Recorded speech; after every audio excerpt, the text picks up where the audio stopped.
My hair did not start growing until I did these three things, and they may not be what you think. Let's talk about it. Hey y'all, welcome back to my channel. If you've been here before, welcome back. If this is your first time being here, welcome, welcome, welcome. On this channel, we talk all about growing 4C hair and being a straight haired natural.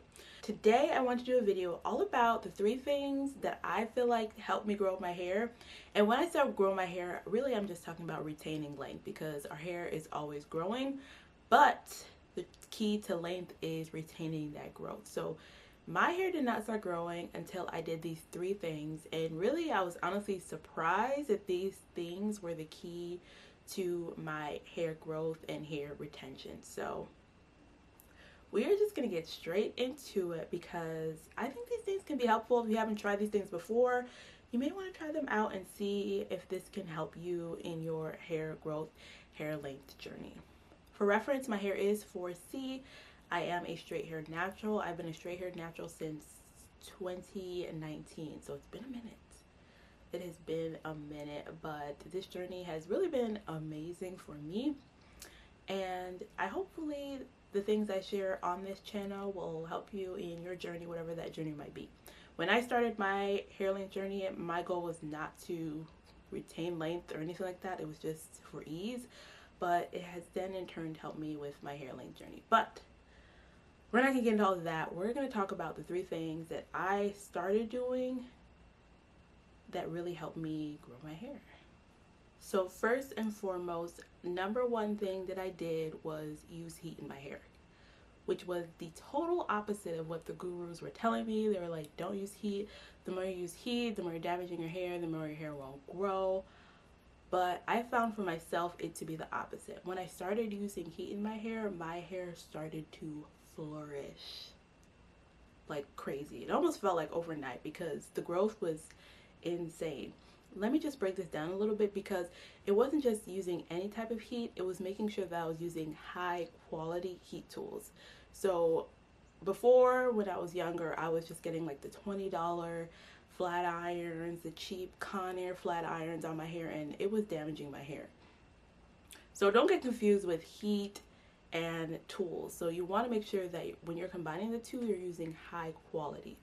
So utilizing high quality tools is what really helped my hair grow and flourish, from what I found for myself. And I share the different tools that I use here on this channel. I have plenty of videos about that. But using heat is what really helped me retain length in my hair. And I think a big part of that is because my hair wasn't getting knotted to each other. Because my hair is so curly, as I said, I'm 4C, it would just get tangled so easily and get damaged. But because my hair is stretched and straightened, the tangling doesn't happen as much. I'm able to just, the oils and the creams that I put in my hair are able to just kind of flow through the strands easier. I don't know, y'all. This is just what has helped me in my hair length journey. Let's get into number two. Number two was also very, very interesting to me, but it really makes sense when you think about it. But I stopped using moisturizing shampoos and started using clarifying shampoos. It made a big difference in my hair. I think before, my hair wasn't getting as cleansed as it needed to be. Then I was styling and flat ironing and all those things on dirty hair. My hair wasn't growing.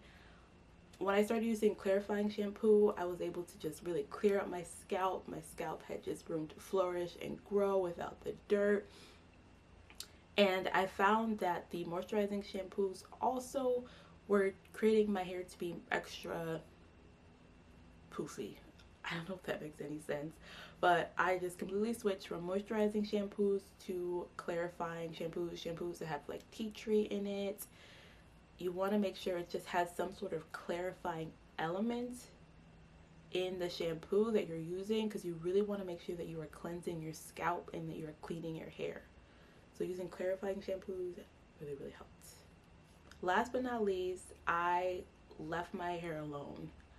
I don't do too much to my hair. I'm not doing a lot of those braid outs and those things like I used to do.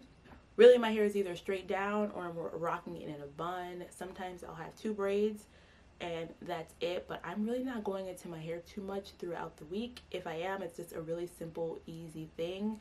I try also to make sure that I'm using tools in my hair that are not gonna like break my hair. I try to use like satin or silk hair ties. I have like a short video about like the tools that I use that are really feel much safer for my hair.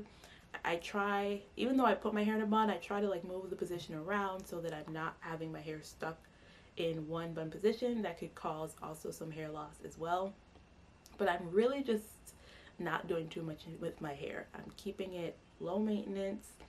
I'm just not being too crazy with my hair, and I think that has really helped as well with less breakage. I make sure I'm using wide tooth combs. I'm just more careful with the tools and things that I'm using on my hair, as well as the styles that I'm doing with my hair. And I have a whole video about like my hair calendar as well, and that has helped me with trying not to over manipulate my hair. Is having like a schedule, like this is what my hair is going to be like, this is what my hair is going to look like. So things like that I try to make sure that I'm doing, and just really leaving my hair alone.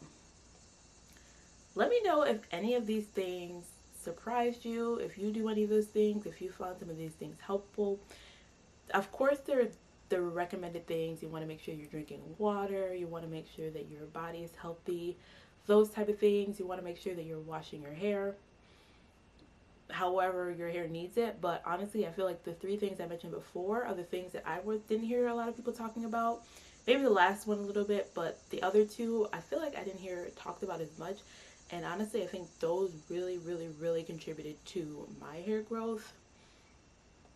Of course, they say genetics play a part, but if you know me and my story, my hair was stuck here it plateaued here until I started utilizing those things for years.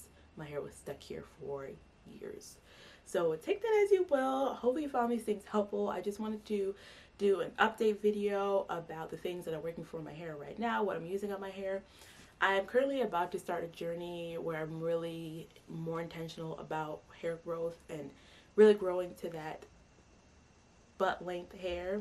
So hopefully maybe you'll see more videos about that coming soon, what I'm planning to do as I'm kind of working through that. But I really hope you found this video helpful if you're on your journey to whatever length, or just thinking about transitioning to becoming a straight haired natural with these tips and tools help.